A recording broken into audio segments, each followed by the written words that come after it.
नमस्कार। हिंदी मेरा अभिमान चैनल पर आप सभी का स्वागत है। मैं डॉक्टर स्मृति उपाध्याय।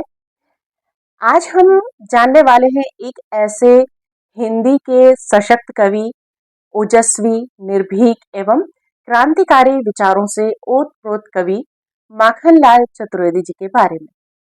तो माखनलाल चतुर्वेदी जी अपने पूरा जीवन काल उन्होंने राष्ट्र के लिए उन्होंने समर्पित किया और उनका जन्म मध्य प्रदेश के होशंगाबाद जिले के बाबई ग्राम में 4 अप्रैल 1889 को हुआ था। उनका परिवार राधा स्वामी संप्रदाय का अनुयायी था, इसलिए उन पर और उनके स्वभाव में वैष्णव भावना का प्रभाव रहा और उनका विवाह मात्र 5 वर्ष की आयु में हो गया था। माखनलाल चतुर्वेदी जी का संपूर्ण जीवन देश प्रेम, त्याग, वीरता तथा बलिदान का सजीव प्रतीक रहा है।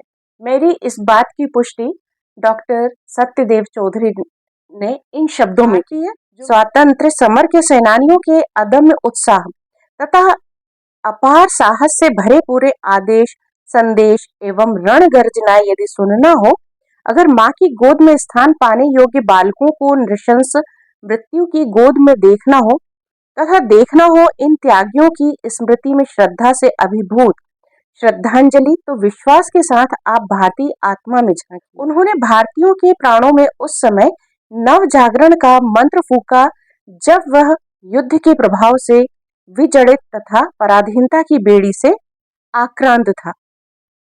तो ये कहना था डॉक्टर सत्यदेव चौधरी का चतुर्वेदी जी के लिए। भारतीय आत्मा में झांकने की बात क्यों कही?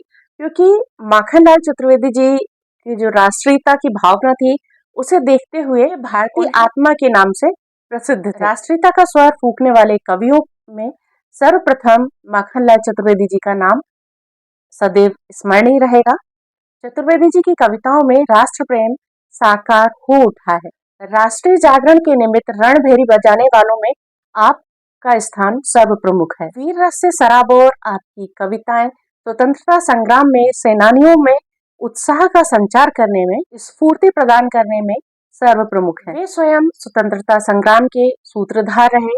उनका जीवन तथा काव्य का स्वतंत्रता आंदोलन से सीधा संबंध रहा है। सन 1906 में माखनलाल चतुर्वेदी जी ने क्रांतिकारी दल की दीक्षा ली और उन्होंने अपने रक्त से प्रतिज्ञा पत्र पर हस्ताक्षर किए। सन 1906 में ही राष्ट्रवादी उग्रवादी दल के प्रमुख नेता बाल गंगाधर तिलक जी के संपर्क में आए। 1917 में गणेश शंकर विद्यार्थी जी के संपर्क में आने के बाद मध्य प्रदेश की सक्रिय राजनीति में स्वतंत्रता आंदोलन में उन्होंने भाग लेना आरंभ किया। वे मध्य प्रांत की सक्रिय राजनीति के अंग बन गए। उन्होंने कई जेल यात्राएं की। सन 1921-22 में असहयोग आंदोलन में उन्होंने महाकौशल प्रांत का नेतृत्व किया। सन 1923 में नागपुर में झंडा सत्याग्रह का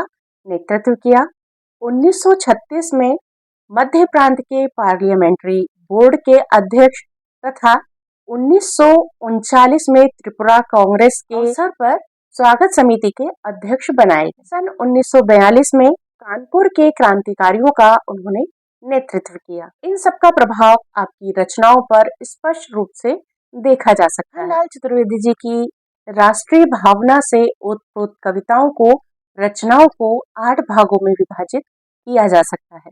पहला, बलिदान तथा समर्पण की रचनाएं। दूसरा, विद्रोह के स्वर वाली कविताएं, गांधीवाद से प्रभावित कविताएं। चौथी, सामाजिक तथा राष्ट्रीय चेतना से संबंधित कविताएं। पांचवी, वीर पूजा, संस्करण तथा श्रद्धांजलि से संबंधित कविताएं। छठा, जन जागरण से संबंधित कविताएं। सातवां, देश प्रेम एवं देश वंदना की कविताएं।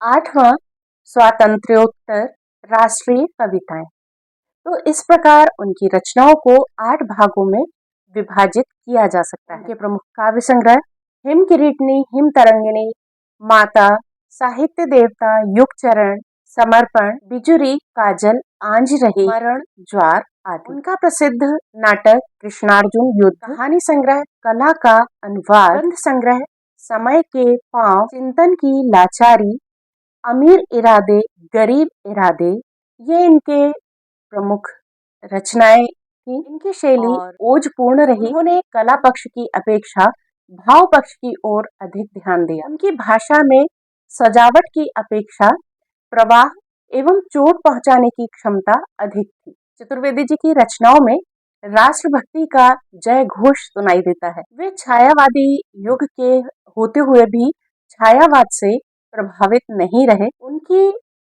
कविताओं में, उनकी रचनाओं में जागरण का संदेश है और आत्मोत्सर्ग की प्रेरणा से भरपूर ओतप्रोत रचनाएं उन्होंने लिखी। उन्हें अनेक भाषाओं का ज्ञान प्राप्त था। उन्होंने कर्मवीर पत्र का संपादन किया। वे एक प्रखर पत्रकार के रूप में प्रसिद्ध रहे और उनका निधन 1968 में हुआ। तो इस प्रकार से जब हम उनकी रचनाओं को देखते हैं, पढ़ते हैं, आज भी हमें वो जोश की भावना जागृत होती है जो कि उस समय भी प्रासंगिक थी और आज के समय में भी राष्ट्र प्रेम की भावना जागृत करने में उनकी रचनाएं हमें प्रेरित करती हैं और प्रेरणा प्रदान करने में सफल होती हैं।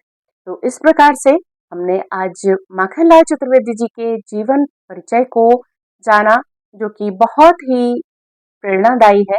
तो आज के लिए इतना।